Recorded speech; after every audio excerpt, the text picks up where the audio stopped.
Welcome back to Sista Brunch, and this is another bonus episode with Black Girls Film Camp. And this is a special one because they are actually here in Los Angeles with us. And this is a special one. I'm trying not to gush too much. You've heard me mention her name before, and now we are together. My niece, Jaida Cox, is my co-host this time. She is just an amazing person. She's one of my favorite people in the world, and I'm so proud to be co-hosting with her today. And our guest is Karen Peterkin. So she is an award-winning entertainment executive with over 2 decades of experience across television and film.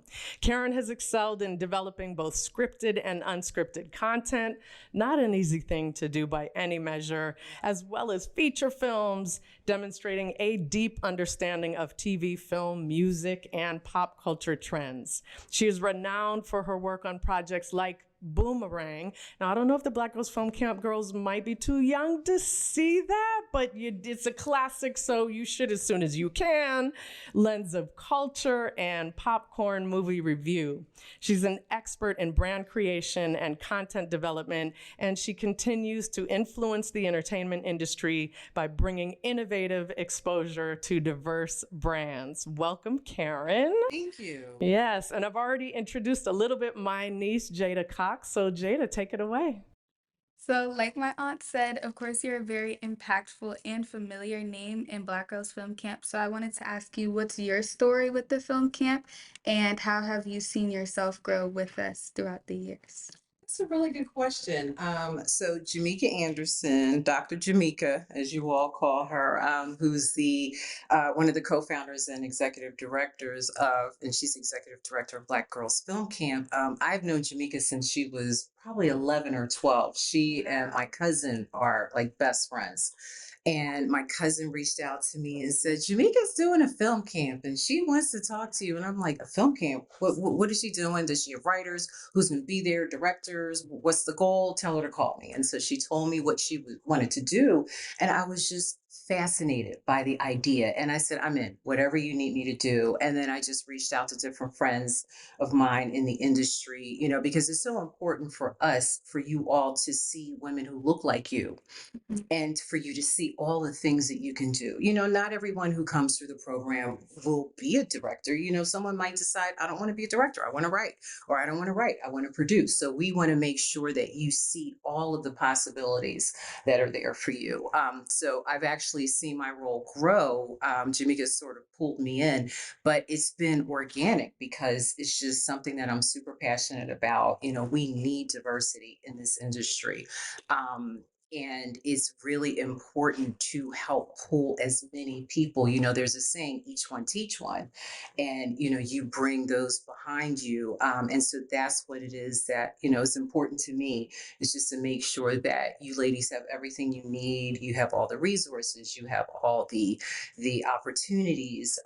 And we're still thinking of different things that we can do, even in terms of after you finish the program. It's important to me that you all get internships, and from internships you get jobs, and you're able to shadow people, and you're actually able to see how things work. It's one thing when you learn about something, but it's different when you actually see it in action. Right. So yeah, I definitely see my role grow a lot, the program. And I love that you just said about, making sure that we have all the resources that we need and that we're set up for success in the future. Because my second question is about how you take care of yourself. A lot of what you do for the camp is so helpful towards us and really cultivates an amazing space for us. So I'm wondering, in your downtime, what do you do to make sure that you are doing the same for yourself? That is a really good question. What can I say? Well, let's She's see. amazing. That is something that has become more important to me. I recently lost my mom about 2 years ago, almost 2 years ago. And when you suffer a loss like that, it makes it changes your focus. your priorities change. And so for me, it was more, what can I do for myself? So it's, self-care is important. If you don't take care of yourself, you can't take care of anyone else. So, I mean, I love to take baths. I love to read. Even though I read for a living, it's very difficult. I mean, it takes me a long time to read a book if I'm reading it just for me. If I'm reading it for work, I can read a book in a day, because I have to. But if I'm reading for leisure purposes, it might take 6 months, it might take a year, but I'll finish that book and I feel good about it. I love gardening. I love getting out in nature, taking walks, taking hikes. I really like working out because I'm a foodie. I like to eat. Um, you know, at your age, they don't go, you don't have to worry about it, but then there's a time when you have to be concerned about that, Why'd you look at me, Karen? Yes, you are. so there's just, and really spending quality time with friends, nurturing and developing the relationships that I have, with my friends, and they're all across the country, and we may not see each other every day, and we may not speak every day, but it's like when we do connect, we hit the ground running. It's like we never missed out because self-care is really important. Yeah, well, that's something I can relate to. My friends are all across the country as well. And, we see each other at a very special time of the year, and this retreat is really amazing. But I also love to spend time by myself, similar to what you said. So I'm wondering, when you're doing that and you're reflecting, if you were to think about having lunch with your younger self maybe 20 years ago, first off, what would y'all be eating? Because I'm a foodie too, so I need to know. And then second of all, what would you talk about and what would you tell her? And what would you think that she could tell you as well? You know, I think about that often. I think the first thing I would tell my younger self is don't worry.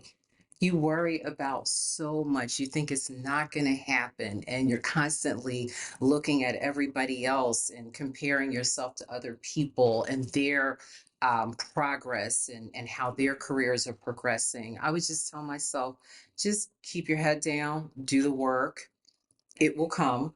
Don't worry about the money. That's something that someone told me years ago. And I was just so focused on, oh, I've got to make money. Do the work, the money will follow. And I definitely tell her, travel more. I started traveling probably, I think, maybe in my 30s, I think.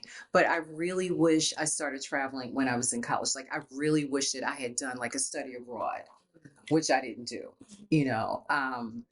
Yeah, those are some of the things. And what will we eat? Let's see. A good lobster roll. Like we'd have a good lobster roll. Are you from New England? I live in New England now. Yes. Yeah. Where you live? Connecticut. Okay. Okay. Yes. You haven't yes. had a lobster roll, so you've had one in New England. That is so true. Karen Peterkin, thank you so much Thank for you. being. This was way too short. I think all the Black Girls Film Camp alumni are going to take my job for season 6. I think it's just they're Aren't just they going to take awesome? over.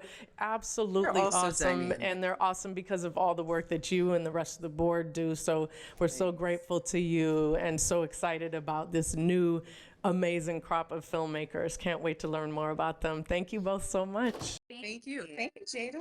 Great questions. Right.